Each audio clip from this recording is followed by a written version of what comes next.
P T I کی federal حکومت جو ہے وہ یہ فیصلہ ہی نہیں کر پا رہی کہ ہمیں ایک ہی دفعہ ایک سخت فیصلہ کر لینا چاہیے. اب یہ جو لاک ڈاؤن ہے اسے میرے خیال میں لاک ڈاؤن کہنا بھی مناسب نہیں ہے, اس کے لیے کچھ اور نام ہو جانا چاہیے.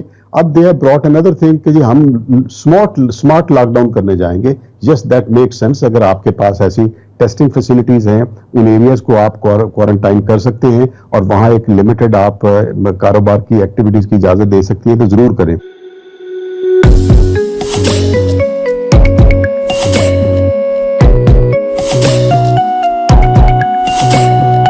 لیکن ہمارے پاس بنیادی طور پہ اس ہائیسٹ لیول کے اوپر کلیئرٹی آف مائنڈ اور یکسوئی ابھی تک نظر نہیں آئی. کچھ انڈسٹریز کو آپ نے اجازتیں بھی دے دی ہوئی ہیں, جن کو اجازتیں دے دی انہوں نے لوگوں نے آنا جانا بھی ہے, مارکیٹس بھی آپ نے کھلی کی ہوئی ہیں. اور مجھے تو سب سے زیادہ افسوس یہ ہے کہ حکومت کی جو اپنی یکسوئی ہے اور جو اپنی کلیئرٹی آف مائنڈ ہے اس کے اوپر تو چلو سوالیہ نشان ہیں سو ہیں.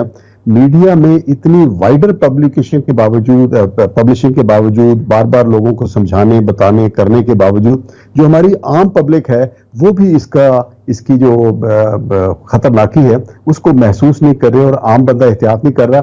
ایسے میں فیڈرل گورنمنٹ کو ایک کیٹیگوریکلی کلیئر میسج دینا چاہیے. اس وقت زندگی اور موت کے درمیان مسئلہ ہے, بھوک اور زندگی کے درمیان مسئلہ ہے. اسی وقت لیڈرشپ کا ایک امتحان ہے اور انہیں ایک فرم ڈیسیشن لینا چاہیے. انفارچونیٹلی سب سے زیادہ کنفیوز سگنل جو ہے نا وہ ہمارے اسلام آباد سے اب تک آئے ہیں. بالکل ٹھیک ہے. اچھا, ان کنفیوزنگ سگنل کے لیے ظاہر ہے کہ پاکستان کے ادارے بھی سرگرم ہیں اور آپ نے فرمایا کہ حکومت اس حوالے سے ذمہ داری کا مظاہرہ نہیں کر رہی, اور میرا بھی یہی تاثر ہے کہ جس ذمہ داری کا مظاہرہ ہونا چاہیے اس ذمہ داری کا مظاہرہ نہیں ہو رہا. اور وزیر اعظم کے غیر منتخب جو ایڈوائزر اور ترجمانان کی ایک فوج ظفر موج ہے وہ اس کو پیٹرول ڈال کے بجھانا چاہتی ہے, اس چنگاری کو آگ لگانا چاہتی ہے. پچھلے دنوں اپسوس کا ایک سروے آیا, یہ ایک فرینچ سروے کا ادارہ ہے, کارپوریٹ ریسرچ کرتا ہے. انہوں نے ایک سروے کیا جو میں نے اس میں سے بات پک کی, بڑا ڈیٹیل میں انہوں نے پاکستان کے 4 صوبوں سے سروے کیا. پاکستان کے 94% لوگ جو ہیں وہ انہوں نے بتایا کہ انہوں نے کرونا کے بارے میں سنا ہے, اگرچہ ان میں سے بہت سارے لوگوں کو اس کی جو ہے اس کی جو مضر اثرات ہیں ان کے بارے میں کچھ شکوک و شبہات ہیں, لیکن سن رکھا تھا. لیکن ان میں سے 87% افراد جو ہیں وہ اس بات پہ مصر تھے کہ وہ اپنی جو مذہبی ریچولز ہیں, ریلیجیس ریچولز ہیں, اور انہوں نے تمام مذہبی لوگوں سے پوچھا کہ وہ اپنے جا کے عبادت گاہوں میں کریں گے نمبر 1, اور بازار میں بھی وہ اسی طرح ہی جانا پسند کریں گے جس طرح کہ وہ پہلے جا رہے تھے. اس کو کیا کہا جائے؟ یہ ہمارا یہ ہم کو میڈیا اچھی طرح ابلاغ نہیں کر پا رہا, حکومت کوئی متفقہ بیانیہ نہیں دے پا رہی کہ لوگوں کو پتہ بھی ہے کہ یہ ایک فیٹل ڈیزیز ہے, لیکن پھر بھی وہ مساجد میں, مندروں میں, چرچوں میں جانے پہ مصر ہیں, بازاروں میں جانے پہ مصر ہیں. اس میں فالٹ کس کا ہے؟ خالد صاحب میں مختصر جواب چاہ رہا ہوں آپ سے. بنیادی طور پہ میرا خیال ہے ہماری اوورآل جو قوم کی ایک مجموعی سیوک سینس ہے یہ اس کا کیا رہا ہے. ہم عقل اور فہم کو ذرا کم ہی استعمال کرتے ہیں, اور خاص طور پہ یہ کرونا کی صورت میں جو ایک اندیکھی وبا آئی ہے, جن لوگوں نے جن ملکوں نے اسے بھگتا ہے انہیں اندازہ ہے کہ یہ کتنی تباہ کن چیز ہے. لیکن ہمارے ہاں جو عام لوگ ہیں اس میں سے خاصا بڑا حصہ ہے جو یہ سمجھتا ہے کہ یہ بس سازشی تھیوریاں ہیں بے تھا, کہ کچھ لوگ کہتے ہیں لیبارٹری سے نکالا ہوا ہے and so on so forth. تو مجموعی طور پہ ہمارے جو عوام کا ایک فہم ہے یہ اس کا میرا خیال ایک المیہ ہے. دوسرے نمبر پہ میڈیا میں بہت حد تک جو خبریں آئی ہیں وہ عمدہ آئی ہیں, انہوں نے اویئرنیس بھی کریٹ کی ہے, لیکن اس میں خوف جو ہے نا وہ یک طرفہ طور پہ بہت زیادہ کریٹ کیا گیا. لیکن مجموعی طور پہ المیہ ہے کہ ہم جب وقت آتا ہے عقل و فہم کو استعمال کرنے کا نہیں کرتے. جہاں تک مساجد کی آپ نے بات کی ہے, دیکھیں ہم شروع سے اجماع امت کی بات سنتے آئے ہیں, اور اس میں یہی ہے کہ جب تمام علماء اور تمام جو لوگ ہمارے علماء مذہبی پیشوا ہیں وہ جب اکٹھے ہو جاتے ہیں تو اس چیز کو ہم سارے تسلیم کر لیتے ہیں.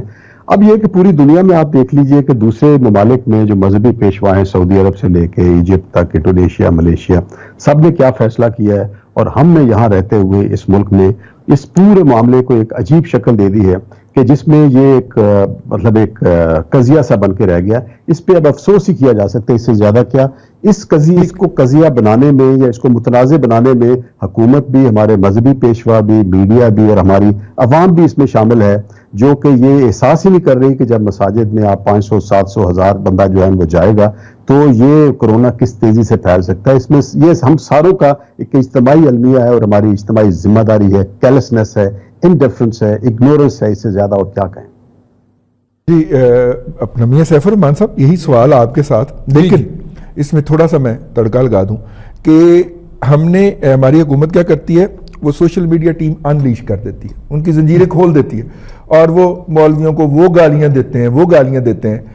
اچھا ظاہر ہے جب آپ کسی کو گالی دیں گے تو وہ جواب میں مدافعتی کام کرے گا, لیکن جیسے ہی ان کو انگیج کیا جاتا ہے, ان کو بلا کے کوئی لاجک اور سے بات کی جاتی ہے, وہ کہتے ہیں جی بالکل ٹھیک ہے, بند کر لیجئے, ہم بھی گھر میں بیٹھ کے تراویح پڑھیں گے اور ہم اپنے جو متاثرین ہیں ان کو بھی کریں گے.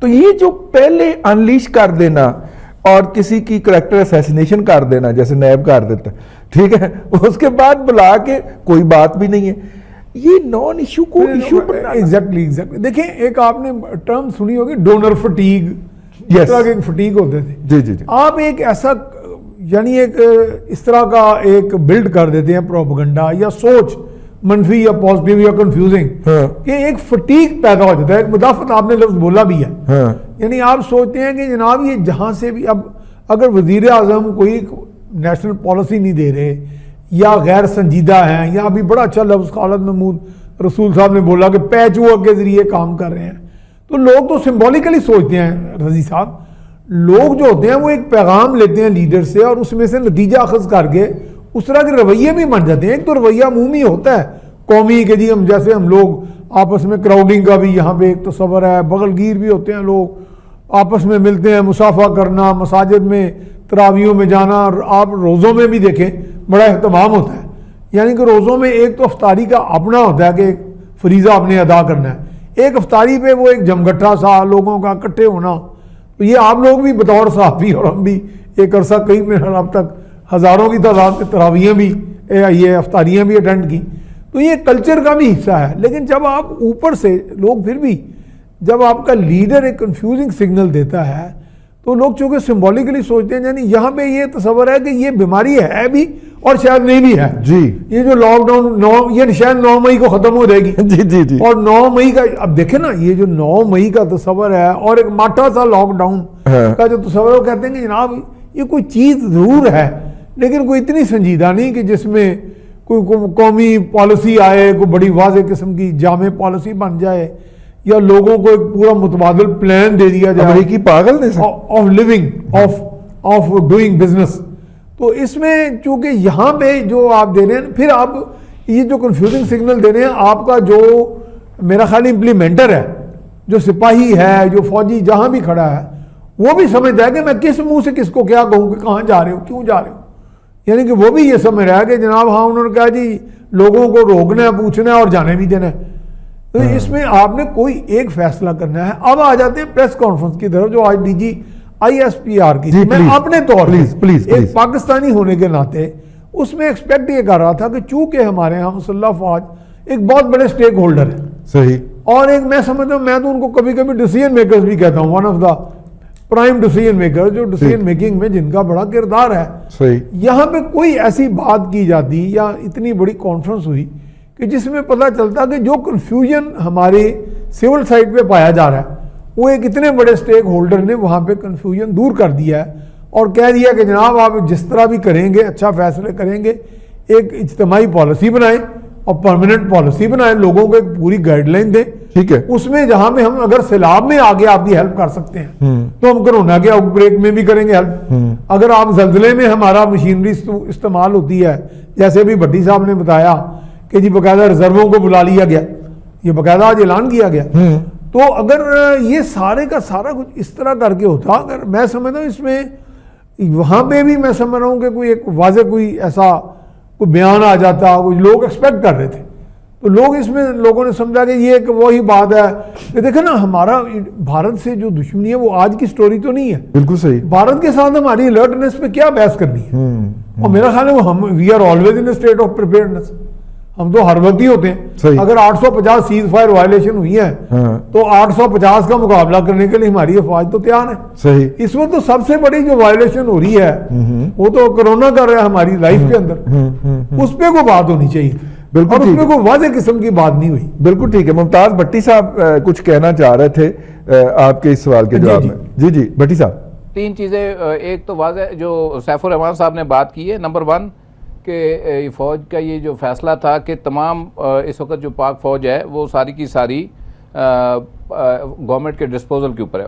اس وبا سے نپٹنے کے لیے جہاں چاہیں ان کو استعمال کر سکتے ہیں. نمبر 2 اسمارٹ لاک ڈاؤن کے جو حکومتی احکامات ہیں اس میں ٹیسٹ ٹریس کوارنٹائن جو اسٹریٹجی ہے اس میں بھی آپ کی فوج جو ہے وہ کر رہی ہے.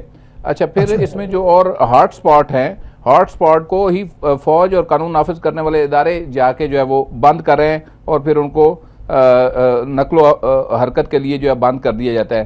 تفتان میں 600 افراد کے لیے پری فیب جو ہے وہ بنایا گیا ہے, کوارنٹائن فیسلٹی نیا تعمیر کیا گیا. یہ تورخم بارڈر پہ 300 افراد کے لیے بنایا گیا ہے, چمن پہ 300 افراد کے لیے بنایا گیا ہے, 900 افراد کے لیے خیمہ بستی جو ہے وہ پاکستان ریلوے نے فراہم کی ہے اور یہ فوج کے اس میں چل رہی ہے. پاکستان ایئر فورس اور نیوی جو ہے اس نے پی اے ایف نے چائنا سے 6 سارٹیز یعنی جہازوں کے ذریعے 77 ٹن امدادی سامان جو ہے میڈیکل اکوپمنٹ کا اور ادویات جو شامل ہیں وہ پاکستان پہنچائی ہیں. ڈومیسٹک ریلیف کے لیے جو ہے وہ 17 فلائٹس ایئر فورس کی جو ہے وہ مختلف علاقوں میں پہنچائی گئی ہیں. اسی طرح گلگت بلتستان سے 149 لوگ جو پھنسے ہوئے تھے ان کو نکالا گیا ہے بلوچستان سے, اور پاک بحریہ بھی بلوچستان اور سندھ کے کوسٹل اور کریکس کے اوپر جو ہے ایریاز کے اوپر مستحق افراد کے اندر راشن اور پیکٹس تقسیم کر رہی ہے. تو فوج نے اپنی پوری ڈیٹیل, یہ اصل میں صرف پریس کانفرنس کا وہ حصہ چلا ہے جو کہ جس میں مین ڈیسیجنز تھے. باقی یہ ایک ڈیٹیلڈ پوری جو کانفرنس تھی اس کی پوری ایک ڈیٹیل ہے جس میں اور بھی ہے میرے پاس, لیکن تھینک یو فار انفارمنگ. چلیے ٹھیک ہے بھٹی صاحب. ارسلان بھٹی صاحب, ایک تو ہم آج سے خالد محمود رسول صاحب کے پورے گھر کی سیر کر رہے ہیں, اور کیونکہ تو دوسرا جو ہے وہ ہمیں بتائیے گا, آپ مارکیٹ گئے تھے, کیا نظر آیا آپ کو؟ ایک تو یہ بتائیے گا مجھے, کیونکہ میں بھی مارکیٹ سے ہو کے آیا ہوں. جس علاقے میں تھا جو ہے لاہور کے شمالی علاقے میں, وہاں پہ میں یہ دیکھ رہا تھا کہ الیکٹرانکس کی, موبائل کی, یہ والی دکانیں جن کا کھولنے کی اجازت کا کہیں ذکر ہی نہیں تھا وہ بھی کھلی ہوئی تھیں, اور اب شام کو تقریباً